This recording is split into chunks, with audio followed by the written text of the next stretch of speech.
अल्हम्दुलिल्लाह ला इलाहा इल्लल्लाह वहदहु ला शरीका लहु औज़ु बिल्लाहि मिनश शैतानिर रजीम बिस्मिल्लाहिर रहमानिर रहीम सूरा 34 वर्स 10 औज़ु बिल्लाहि मिनश शैतानिर रजीम बिस्मिल्लाहिर रहमानिर रहीम। और हमने दाऊद को अपनी ओर से बड़ी नेमतें दी और वो पहाड़ों तुम भी उसके साथ श्रुति में सम्मिलित रहो। और इस प्रकार पक्षियों को भी आदेश दिया और हमने लोहे को उसके लिए कोमल कर दिया। यानी जब दाऊद नबी जो थे वो जब अल्लाह की तस्बीह करते थे तो उसके साथ में पहाड़ और पक्षियाँ भी उनके साथ में करते थे। देखो हर एक चीज़, यानी तुम अगर अल्लाह की इबादत करते हो, तस्बीह करते हो, तो ये आयत में कहते हैं कि हर एक चीज़ तुम्हारे साथ में ट्यून हो जाती है। तो ये चीज़ में, ये आयत में वही चीज़ को बताया कि वो mountain submit with him and you to o birds. तो इसका मतलब क्या हुआ कि हर एक मखलूक़ात जो है उसके साथ में जो तुम्हारे जो ट्यून है वो उसके साथ में मैच हो जाता है। 11। और उनको दाऊद नबी को एक और खासियत दी थी कि वो लोहे को पिघलाने की उनको स्किल दी थी। यानी उनको उस वक्त से मालूम था कि किस तरह से लोहे को गर्म करके पिघलाना है। और वो उस लोहे को पिघला के उसमें से कवच बनाते थे। और कड़ियों के माप और अनुसार जोड़ो और अच्छे कर्म करो, जो कुछ तुम करते हो उसको मैं, अल्लाह बोलते, देख रहा हूँ। कि वो जो सील बनाते थे वो परफेक्टली फिट होते थे उनको घोड़ों के और उनके सैनिकों के, जिससे उनको लड़ाई में बहुत ही सपोर्ट मिलता था, क्योंकि लोहा है वो हार्ड होता है। तो इसके लिए उसको लड़ाई में उससे कोई भी चीज़ आसानी से शरीर को टच नहीं कर पाती अगर वो सील पहना हुआ हो तो। 12 नंबर। और सुलेमान के लिए हमने हवा को वसीभूत कर दिया, यानी कि उसके बेटे जो थे दाऊद नबी के, सुलेमान नबी, उसके लिए अल्लाह ने जो वाइंड है यानी कि जो हवा है उसको भी पूरे काबू में कर दिया था। उसकी सुबह की मंजिल 1 महीने की होती और उसकी शाम की मंजिल 1 महीने की। और हमने उसके लिए तांबे का स्रोत बहा दिया। और जिन्नों में से ऐसे थे जो उसके पालनहार के आदेश से उसके समक्ष काम करते थे, और उनमें से जो कोई हमारे आदेश से फिरे तो हम उसको आगे भी आग की यातना चखाएंगे। यानी सुलेमान नबी ने अल्लाह से ऐसी दुआ की थी कि मुझे ऐसी सल्तनत दे जो आज तक किसी को नहीं दी और ना आने वाले किसी को देने वाला हो। तो अल्लाह ने उसको ऐसी ताकत दी कि सारी हवा उसके काबू में थी, सारे जिन्न जो थे वो भी उसके काम के मुताबिक उसको जो भी करना चाहे वो करते थे। उसको जंजीरों में से कुरान में के जकड़ के रखते थे जो बुरे जिन थे उसको, फिर उससे वो काम लेते थे। वो भी किसकी मर्ज़ी से? अल्लाह की मर्ज़ी से। वो मिनल जिन्ने मई यामलू यानी जो भी वो चाहता था वो उससे अमल करवा सकता था। बैना यदैही बेइज़्न रब्बी, और अल्लाह की वो जो भी थी वो किसके इज़न से था? अल्लाह के इज़न से था। ऐसे ही उसको ये ताकत नहीं मिली थी, अल्लाह ने ही दी थी। और जो कोई वो जिन में से उसके कमान को फॉलो नहीं करता था उसको अजाब मिलता था बहुत ही सख्त। और अल्लाह ने उसको सुलेमान नबी को एक और भी दी थी खासियत, क्योंकि दाऊद नबी को तो मालूम ही था लोहे को कैसे पिघलाना, तो सुलेमान नबी को भी वसलना यानी कि उसको यह नॉलेज दिया था कि वो ऑयल भी निकाल सकते थे और कॉपर भी। तो ये जो उसमें कहा है वो आइनल कित्र यानी मोल्टन कॉपर होता है या ऑयल होता है, तो वो उसको भी पूरा जैसे पानी की तरह उसको पिघला सकते थे वो। तो इसकी वजह से उन्होंने बहुत बहुत अच्छे बड़े बड़े महल और आलीशान सब कुछ उस टाइम में कंस्ट्रक्शन में भी बहुत चीज़ें बनाई थी सुलेमान नबी ने। और वो जो भी उनके लिए चाहता वो बनाते, बड़े बड़े भवन और चित्र और तालाब जैसे लगन और जमी हुई देंगे। ए दाऊद की संतान, कृतज्ञता के साथ काम कर्म करो और मेरे बंदे में कम ही कृतज्ञता दिखलाने वाले, यानी कि एप्रिसिएटिवनेस, इसको जो कहा अल्लाह ने कि शकूर, कि अल्लाह को शुक्र करो। और बहुत ही कम लोग हैं जो शुक्र करते हैं। यानी जो भी काम तुम करो, अल्लाह उसमें क्या बता रहा है? वक़दूरे सियातिव आमलू अला दाऊदो शुक्रा वकलीलो मिन इबादिस शकूर। यानी क्या कहा इसमें कि जो अमल करो तुम, देखो रासियात हैं फर्मली फिक्स इमूवेबल वकुदरे सलीम, बाद में क्या कहे? वर्क आमलू अल्लाह दाऊदो, यानी कि जो दाऊद के साथ में थे उनको क्या कहा कि शुक्र अल्लाह के लिए जो भी, यानी कि तुम काम करो तो उसमें भी अल्लाह का शुक्र हो। ऐसा नहीं कि ना शुक्री के साथ कोई भी चीज़ करो। अगर तुमको मान लो कोई चीज़ बोले कि ये चीज़ लेके आओ तो तुम ऐसे मुंह बिगाड़ के लाओगी तो वो चीज़ की कोई इम्पोर्टेंस नहीं होती। ऐसी अल्लाह का काम तुम करो तो खुशी से करो, ना कि ज़बरदस्ती से। तो ज़बरदस्ती से कोई भी चीज़ करो तो वो कबूल नहीं होती। तो अल्लाह इसलिए इसमें कहा है कि आमलो अला दाऊदो शुक्रो व कलीलन, और बहुत ही कम लोग मिन इबादी अशकूर, यानी कि बहुत ही कम लोग हैं जो अल्लाह की इबादत शुक्र के साथ में करते, यानी कि जो अल्लाह के बंदे, मिन इबादी यानी कि अल्लाह के जो बंदे हैं वो बहुत ही कम बंदे हैं जो शुक्र करते, मोस्टली ना शुक्र ही होते, उसको कोई ना कोई कंप्लेन ही लगी रहती है। और जब उसकी मौत का वक्त आ गया सुलेमान नबी का, तो उसके मृत्यु का निर्णय लागू किया, तो किस चीज़ ने उनको उसके मरने की सूचना नहीं दी, परंतु धरती के कीड़े ने। देखो, एक धरती का कीड़ा था जो जिसको बोलते दीमक, जो लकड़ी को खाता है, वो उसकी लाठी को खाता था।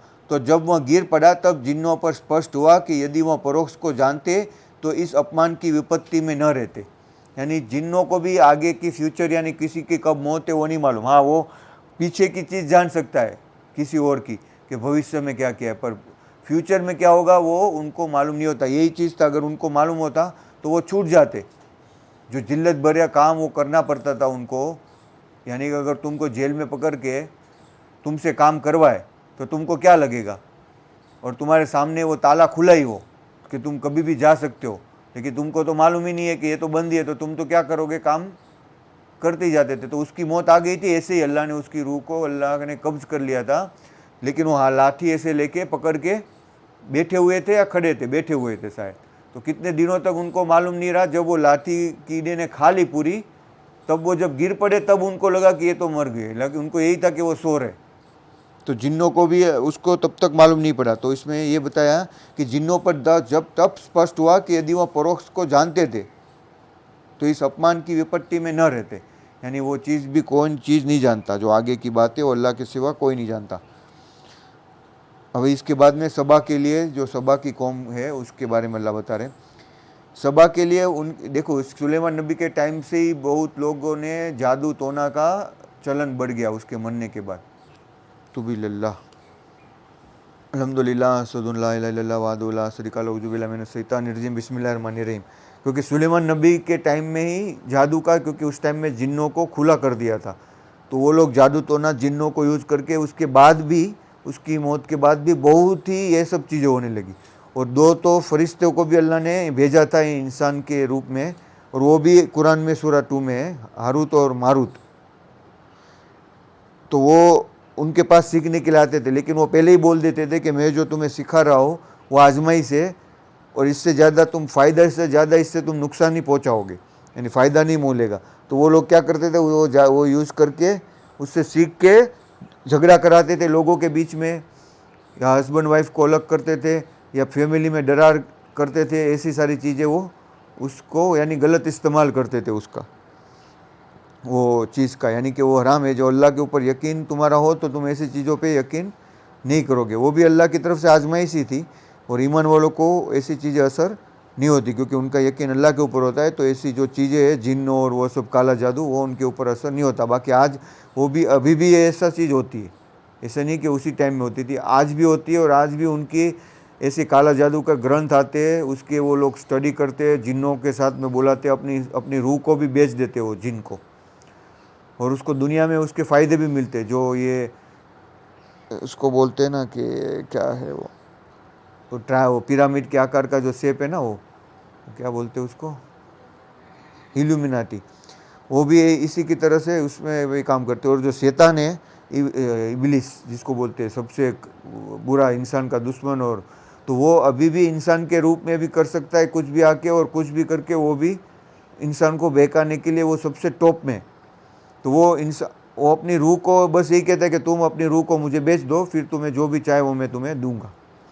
और वो सबसे बड़े जो सेलिब्रिटीज़ है, बड़े बड़े नेता है, बड़े बड़े उद्योगपति, बिजनेसमैन है, उनको ही पकड़ता है, क्योंकि उससे दूसरे लोग जल्दी से प्रभावित होते। वो कोई ऐसे छोटे इंसान को नहीं पकड़ता, उनको मालूम है वो तो गुमराही है, उसको पकड़ के कोई फ़ायदा नहीं। या उसका सबसे बड़ा दुश्मन कौन होता है, जो अल्लाह की राह में चलता है, तो वो उसके ऊपर ताक लगाए बैठा होता है कि कब मुझे मौका मिले, वो कब अल्लाह की दौर को छोड़े, अल्लाह की याद को छोड़े, और मैं उसको पकड़ लूँ। तो हमें क्या चाहिए कि अल्लाह की तस्बीह, अल्लाह की याद एवरी मोमेंट, एवरी सेकंड करता रहना है। वो एक हैबिट बन जाएगी, फिर शैतान हमारे ऊपर कोई भी वार नहीं कर सकेगा। तो वही चीज़ है कि अल्लाह का शुक्र करो, अल्लाह का थैंक्स करो, कंप्लेन नहीं करो, अल्लाह को याद करो, अल्लाह को अपने पास महसूस करो, तो शैतान हमारे ऊपर कुछ भी नहीं कर सकता है। अभी सबा के बारे में बता रहे, सूरा 34 वर्स 15। सबा के लिए उनके आवास में निशानी थी, 2 बाघ दाएं और बाएं, और अपने पालनहार की जीविका से खाओ और उसका आभार प्रकट करो, यानी उसका थैंक्स करो अल्लाह का। और अच्छा नगर और क्षमा करने वाला अल्लाह पालनहार, यानी कि ये वरब्बा गफूर रब्बकुम, यानी कि अल्लाह ने जो रोज़ी दी है ना, तो हमें चाहिए कि उसका शुक्र करें। जो भी अल्लाह ने अभी हमें दिया है, तो हमें ऐसा नहीं करना चाहिए अभी अल्लाह हमें और दिया, इससे हमको फ़ायदा नहीं हो रहा है। हमें शुक्र करना चाहिए, तो अल्लाह और देगा ही। जब हम मैच्योरिटी बन जाएंगे, हमको कोई असर नहीं होगी, तो अल्लाह देगा ही हमें। तो यानी तुम नाशुक्री मत करो, जो है उसका थैंक्स करो। तो वो देखो दोनों उनके बाग थे, वो जो सबा थी, लक़द काना ले सबा मस्कनिहिम, मस्कनिम यानी उनका जो घर, उसका मकान, इसको बोलते हैं ना मकान। मस्कनी यानी एक जात का सुकान, मकान का जो वर्ड है हिंदी में, तो ये इसी में से आया हुआ है। आयात जन्नतन अनिन यमीनी व सिमालन, यानी यमीन यानी राइट और लेफ्ट दोनों के साइड में जन्नतान गार्डन, 2 गार्डन थे, और वो अल्लाह का रिज़्क था और अल्लाह का शुक्र करना था। अंत उन्होंने बाद में, ये सब मिलने के बाद भी देखो इतनी सारी, जिसको दोनों तरफ बाग हो, सारी चीज़ें हो, सारा सब कुछ हो, इतने बड़े मकान हो आलीशान, लेकिन उन्होंने क्या किया, उन्होंने day turn away फारजू for Salna, फारजू यानी टर्न अवे, यानी पीठ दिखा दी उन्होंने। फिर हमने क्या भेजा उनके ऊपर सैलाब, ये बहुत ही फेमस है। जो सबा कौम थी वो बहुत बड़े बड़े डैम बनाती थी, और वो डैम को स्टोर करके उसका पानी का यूज़ करके उनको हरियाली और सब कुछ था। तो उनको क्या घमंड आ गया, ये तो अभी हमारे पास ही है, इसकी तो हमारे पास इतनी ताकत है, हम इतने बड़े हैं। तो अल्लाह ने क्या किया, वही जो डैम था उसी को पानी से वही तोड़ दिया, और उसके सारे बागों को 2 ऐसे बागों से बदल दिया जिनमें बुरे स्वाद वाले फल और जाऊ के वृक्ष और कुछ थोड़े से बेर। यानी कि जब पानी का बहाव आया तो उनके पास सारे के सारे बागान थे, वो क्या हो गए, नाश हो गए। अभी भी देखो, जैसे हवा आती है, आंधी आती है, या कोई जगह पूर आता है, तो क्या होता है, पूरी खेती सब कुछ नाश हो जाता है। इवन उनके बड़े बड़े घर और वो भी सब कुछ खलास हो जाता है। अभी देखो राजूला में हुआ था, उनकी पूरी वो दीवार धंस गई थी, कितना बड़ा नुकसान हुआ था। तो पानी से, हवा से जो भी नुकसान आता है, तो उससे जो नाशुक्र करते हैं उनको ही ये नुकसान होता है। तो अल्लाह ने क्या किया, उनको सैलाब दिया, डिजास्टर्स फ्लड, और वो जो बागात थे वो सारे के सारे खराब इसमें बदल गए, यानी कि सारे फ्रूट भी उसमें से ख़राब हो गए, सारा और सब कुछ उसमें से ख़राब हो गया। 17, तो ये उनका बदला था जो उन लोगों ने कुफर किया था। ज़ालिका जज़ैनाहुम, जज़ैना यानी वो उनको जजा मिली, सज़ा मिली, बिमा कफरू जो उन्होंने डिसबिलीव किया। और अल्लाह इसी तरह से वहलक एंड डू नॉट नोजाजियू अनग्रेटफुल इलल कुफ्र, और अल्लाह सिर्फ डिसबिलीवर को ही ऐसी सज़ा देता है। यह हमने उनकी कुफ्र का बदला दिया, और ऐसा बदला हम उसी को देते हैं जो कुफ्र करते हैं। अल्लाह बोलते हैं कि ऐसा बदला कुफ्र करने वाले को मिलता ही है, उसके तुमको दुनिया में भी मिलेगा उसकी नज़र, और आखिरत में भी मिलेगी। जैसे मैंने बताया था पहले भी कि वो क्या नाम था, राकेश झुनझुनवाला, उसने अपना पूरा घर बनाया, सपना देखा, लेकिन वही घर पे नहीं जा पाया। तो वो उनको बदला मिलता ही। अभी देखो ये जैसे ये इसकी शादी के लिए जो है ना, मुकेश अंबानी अपनी बेटे की शादी के लिए कितना खर्चा कर रहा है, हद से ज़्यादा खर्चा कर रहा है, कोई लिमिट ही नहीं है, और वो बस शो कर रहा है। जैसे कारून ने किया था शो, तो भी आज लोग की पेपर में, न्यूज़ में उसी की कि इतने आज इतना लहंगा पहना, इतना बड़ा करोड़ों का, इसने इतनी करोड़ों की ये पहनी। तो ये सब फोटो, और इससे क्या होता है, लोगों को ये लगता है कि ये देखो क्या जाओ जला लिए रहते, 30-30, 40-40 करोड़ का तो सिर्फ उसका सूट है, जो उसका सूट है ना वही 50-60 करोड़ का सूट है उसका, सिर्फ कपड़ा। इतना महंगा कपड़ा वो पहनाया है। फिर वो घड़ी पहनता है, वो भी 50-50, 60-60 करोड़ की वो जो घड़ी पहनता है, उसका जो ये है लड़का। तो तुम सोचो कि वो कितना 8,000 2,000 करोड़ तो खर्चे करते हैं सिर्फ शादी में। हालांकि वो सिंपल तरीके से भी कर सकते और वो पैसा गरीबों में भी बांट सकते। कितने लोगों की ज़िंदगी बसर जाएगी। तुम सोचो कि 2,000 करोड़ में अगर वो 10-10 लाख रुपये भी गरीबों को दे, कि उसको कोई बिजनेस इस्टेब्लिश करके दे, तो कितने लोगों की, 1 करोड़ में 10 लोगों की, ठीक है, 10 लोगों की, तो 100 करोड़ में कितने होगी, 10 करोड़ में 100 लोगों की, 100 करोड़ में 1,000, तो 10,000 फैमिली को वो अच्छी खुशी वाली ज़िंदगी दे सकता है। लेकिन वो ऐसा नहीं करेंगे। तो वो अल्लाह बोलते हैं कि उनकी भी वो जो कुफर कर रहे हैं उनको उनका बदला मिलेगा। ये भी अल्लाह ने छूट दी है। तो इससे क्या होता है, जो बुरे इंसान है या जो कुफ्र करने वाले, उसका और उसमें जाती होती है वो देख के कि ये देखो ये क्या इतना है। लेकिन जो ईमान वाला है वो ये देख के बोलते हैं कि ये देखो क्या कर रहा है। जैसे कारून निकल रहा था तो ईमान वाले उसके ऊपर तरस खा रहे थे वो, लेकिन बहुत ही कम थे। लेकिन जो ये थे, जो नाशुक्री करने वाले थे, वो बोल रहे थे कि ये देखो इसको कितना मिला है, काश हमको भी ऐसा होता, हमारे पास भी।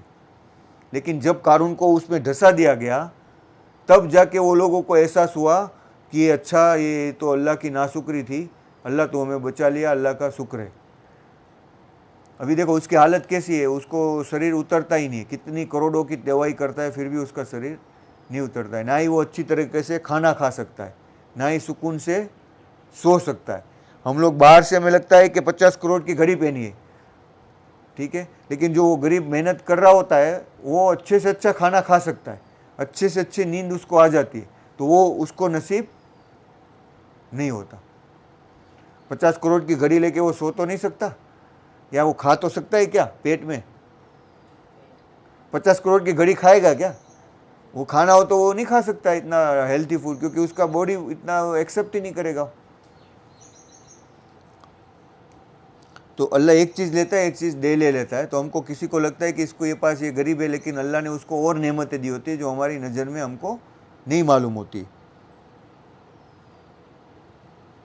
18, और हमने उनके और उनके नगरों के बीच जहाँ हमने बरकत रखी थी ऐसे नगर बसाए जो दिखाई देती थी, और हमने उनके बीच यात्रा की मंजिलें निर्धारित कर दी, उनमें रात दिन शांतिपूर्वक चलो।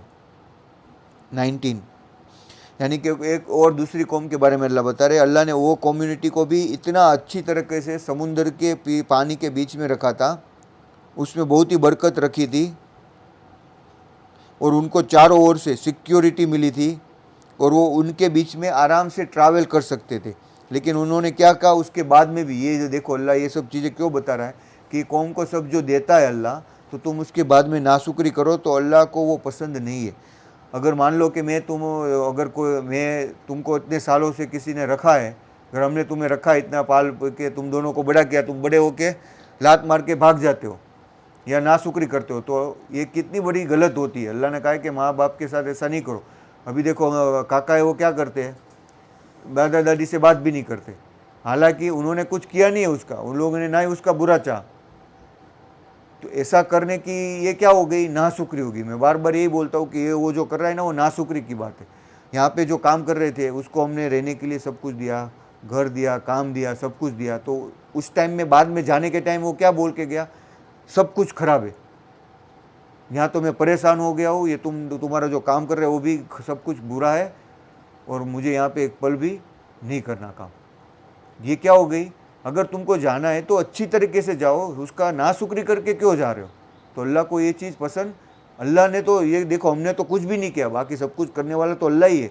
तो जब अल्लाह ने जब तुमको बनाया, सब कुछ दिया, तो हम उसकी नाशुक्री करें तो उसको तो जरा भी पसंद नहीं आएगा।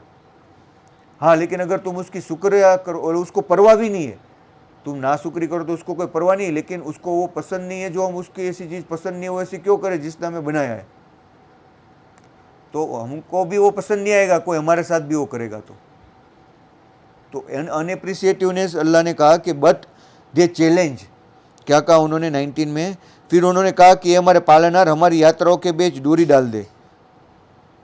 अवर lord we do not care if you increase the distance of our journeys. Thus they रोंग यानी कि उन्होंने अपनी जान के ऊपर जुल्म किया, अत्याचार किया, तो हमने उनको कहानियाँ बना दिया, यानी कि उनको नाश कर दिया, उनकी सिर्फ अभी कहानियाँ ही बन के रह गई।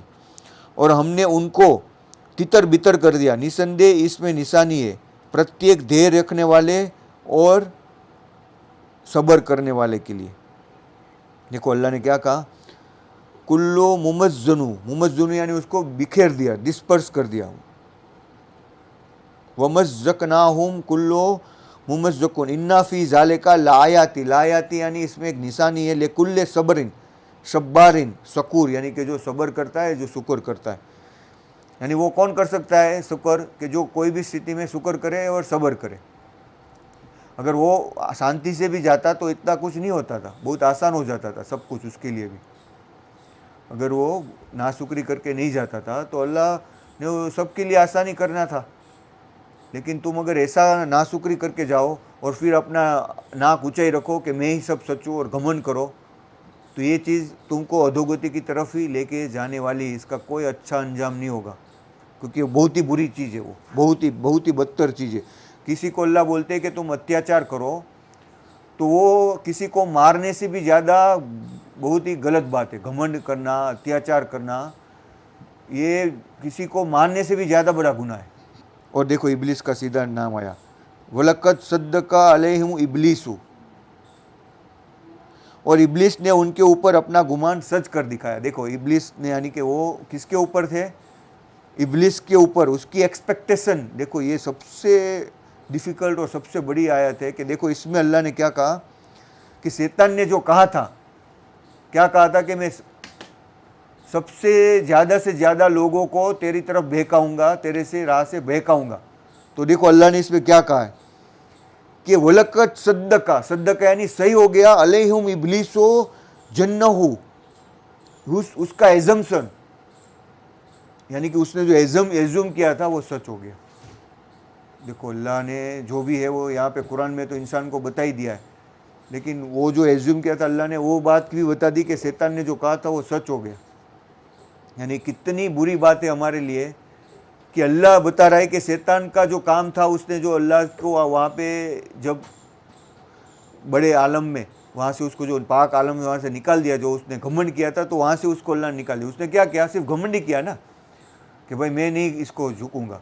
हालांकि उसने ऐसा नहीं कहा था कि अल्लाह को नहीं झुकूंगा, पर वो कहा उसने कि अल्लाह मैं, तूने मेरा रब है, लेकिन तूने ही मुझे जलील किया। लेकिन अल्लाह ने जलील नहीं किया था, वो खुद ही उसके लिए जिम्मेदार था। उसका तोहमत भी अल्लाह के ऊपर बांध दिया और बोला कि मुझे मौका दे, क्योंकि उसको मालूम था अल्लाह मौका नहीं देगा तो ये नहीं कर पाएगा। तो उसने उससे वो परमिशन ले ली कि मैं उसको बहकाऊंगा। तो अल्लाह ने ये देखो कहा, वलक़द सद्दक़ा अलैहिम, अलैहिम यानी तुम्हारे ऊपर, इब्लिसा जन्नहु, जन्नहु यानी एक हम जो ये करते हैं ना एज्यूम, हमारे जहन जिसको बोलते हैं ना, हमारे जहन में ये आ गया, तो इसको अरबी का अल्फाज बोलते हैं जन्नहु।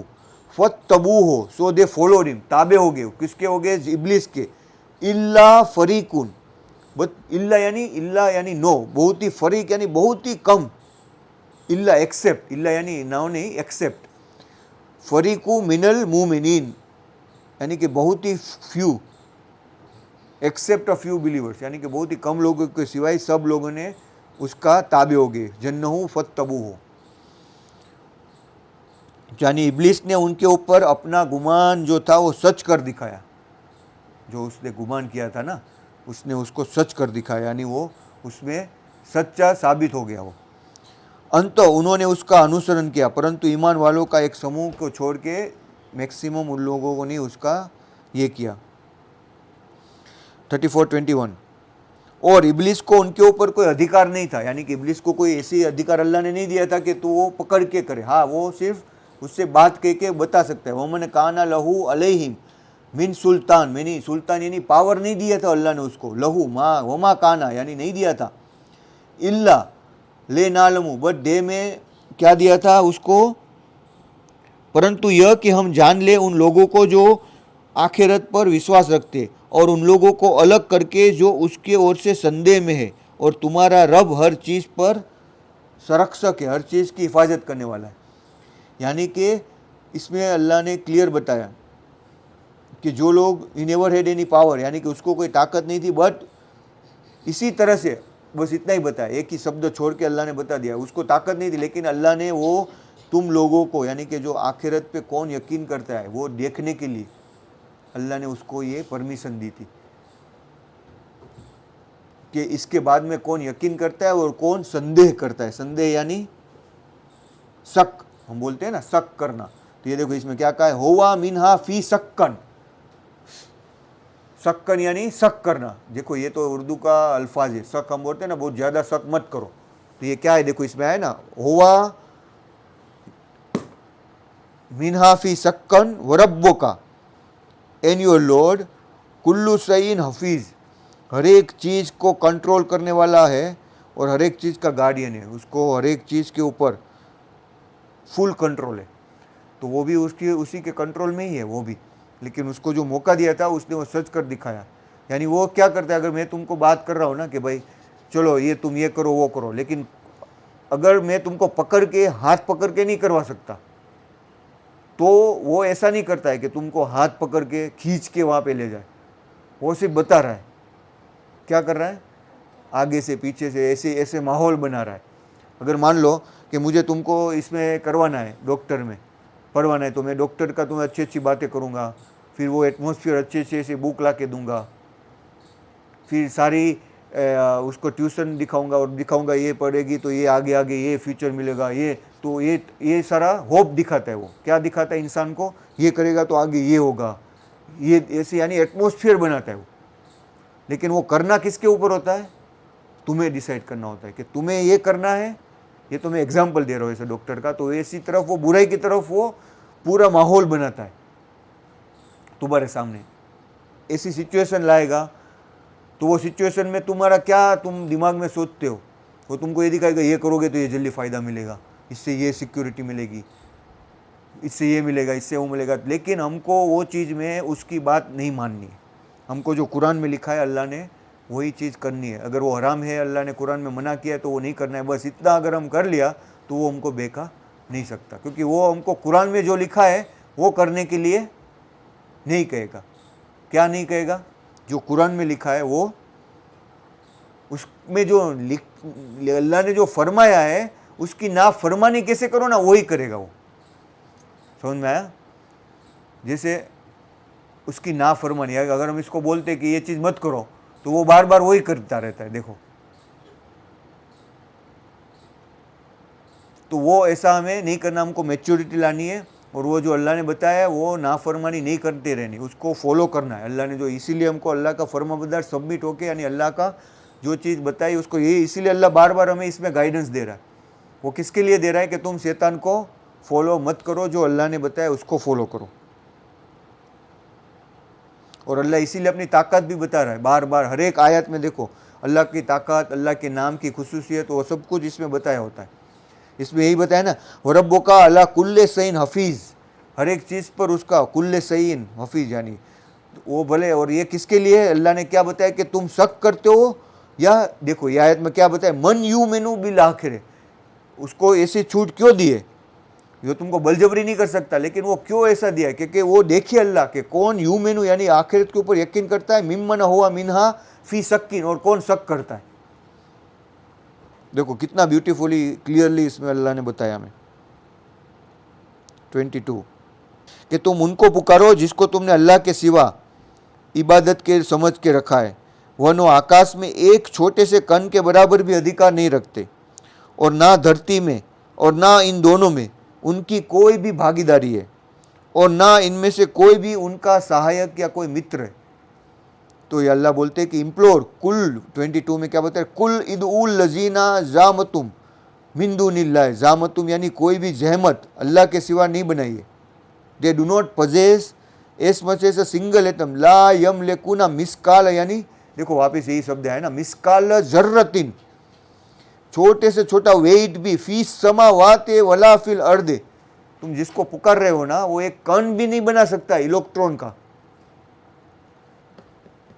ये लोगों ने जो वहाँ पे वो एक बनाया ना, कोलाइडर बनाया ना, जहाँ पे इलेक्ट्रॉन को हायर स्पीड में करते हैं तो जिससे वो दोनों को अथराते, वहाँ पे बनाते हैं कि वहाँ पे अगर उनको सोना बनाना है ना, सोना, ओनली 200 ग्राम सोना बनाने के लिए उनको करोड़ों साल लग जाएंगे, करोड़ों करोड़ों। 200 ग्राम तो छोड़ो, 1 ग्राम भी सोना बनाने के लिए, यानी वो प्रैक्टिकल ही नहीं है।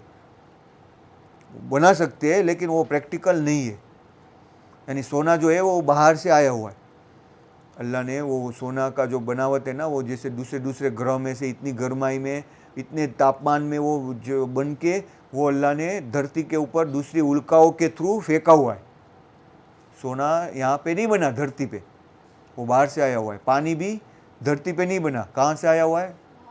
उल्की पूरी जो बर्फ़ की उल्का थी ना, वो पूरी की पूरी, तो सोचो कि समुंदर का कितना पानी, कितनी उल्काएं बाहर से अल्लाह ने भेजी हुई अलग अलग। जब बन रहा था पूरा स्काई, तो सब तो पहला स्मोक ही था, फिर उसमें से सूरज बना।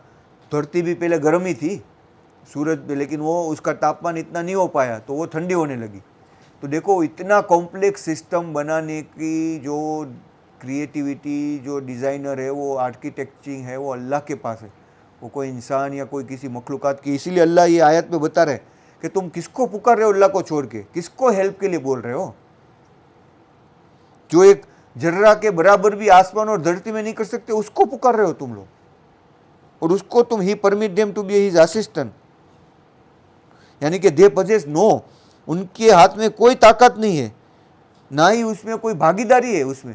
हालांकि फरिश्तों ने भी उनकी हेल्प की अल्लाह की, तो भी वो उसके साझीदार नहीं है कि वो ये सब बनाने के लिए। हालांकि वो अल्लाह की मर्जी से उन्होंने किया है जो भी।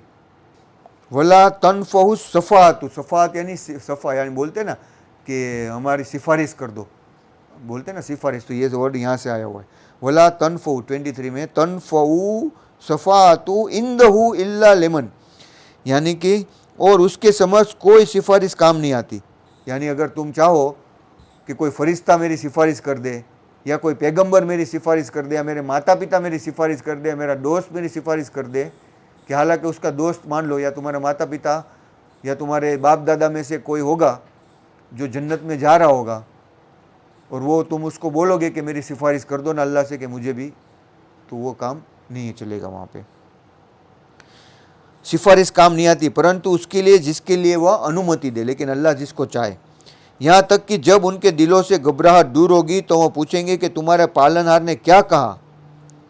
वह कहेंगे कि सत्य बात का आदेश दिया और वह सबसे ऊपर है और सबसे बड़ा है। यानी कि एक्चुअली में जब गर्म दिमाग होता है तो इंसान नहीं समझ पाता है। इसमें क्या कहा है कि जब फाइनली इंदहु इल्ला लेमन अजना लहू हत्ता अनटिल एजा फुज्जो, यानी कि जब डर ख़त्म हो जाता है, अन कोलूबेही, उनके दिल से, तब जब उनको पूछा जाता है तब वो बोलते हैं कि सच है कि वही सबसे वहुल अलीउल कबीर, सबसे बड़ा और सबसे ताकत वाला है। 24, यानी कि जब उनको मालूम हो जाता है कि कोई सिफारिश काम नहीं आई, तब उनको ये चीज़ का एहसास होता है। कहो कि कौन है जो तुमको आकाश और धरती में से रोजी देता है, कहो कि वो अल्लाह है। जब उनको ये पूछा जाएगा, तुम किसी को भी पूछो तो ये 99% यही बोलेंगे, नास्तिक के सिवाय, कि अल्लाह ही है या खुदा है या भगवान है, उनके जो भी है वो यही बोलेंगे कि वही देता है, और कोई वो मूर्ति या कोई ये पैगंबर या फिर वो कोई उनका संत हो, ये जो है वो, तुम दादा दादी को पूछो कि जो जिसको वो जाते हैं मानते हैं वो क्या सब कुछ, वो तो क्या बोलेंगे, नहीं नहीं वो तो अल्लाह ही है, यही बोलेंगे ना। तो ये चीज़ इसमें बताइए कि ये इंसान के अंदर वो खुसूसियत सबके अंदर डाली हुई है। आइदर वी और यू आर गाइडेड और हैव गॉन फार अस्ट्रे, यानी कि क्या बताया इसमें, कहो कि अल्लाह और हमने और तुम में से कोई एक सम्मार्ग पर है अथवा खुली हुई गुमराही में। कि मुस्सलात।